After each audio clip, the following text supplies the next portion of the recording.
Football বিশ্ব দেখেছে পেলের রাজকীয়তা আর ম্যারাডোনার সেই ঈশ্বর প্রদত্ত বাঁ পা। আমরা সাক্ষী হয়েছি মেসি রোনালদোর অতি মানবীয় দ্বৈরথের। আজকের যুগে হ্যাল্যান্ড এমবাপ্পেরা হয়তো গোল মেশিন হয়ে দাপিয়ে বেড়াচ্ছে মাঠ, কিন্তু এই যান্ত্রিক ফুটবলের ভিড়ে তখন একজনই ছিল যে মাঠটাকে ক্যানভাস বানিয়ে ফুটবল দিয়ে ছবি আঁকত। সে রোনালদিনহোর সেই হারানো শৈল্পিক ফুটবলের শেষ উত্তরাধিকারী নেইমার জুনিয়র। লোকে তাকে ট্রফি দিয়ে বিচার করে, গোল দিয়ে তুলনা করে, কিন্তু তারা বোঝে না নেইমার কোনো পরিসংখ্যানের নাম নয়। নেইমার হলো এক অদ্ভুত সুন্দর যন্ত্রণা। প্রতিবার যখন সে ইনজুরিতে পড়ে মাঠ ছাড়ে, ফুটবল তার চিরচেনা ছন্দ হারায়।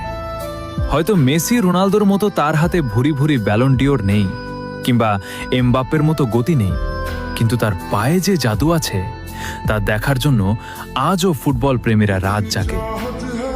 ইতিহাস হয়তো গোলদাতাদের মনে রাখবে, কিন্তু ফুটবল রোমান্টিকরা মনে রাখবে সেই জাদুকরকে, যে জেতার জন্য নয়, আমাদের ভালোবাসার জন্য খেলেছিল। নেইমার, তুমি একটাই।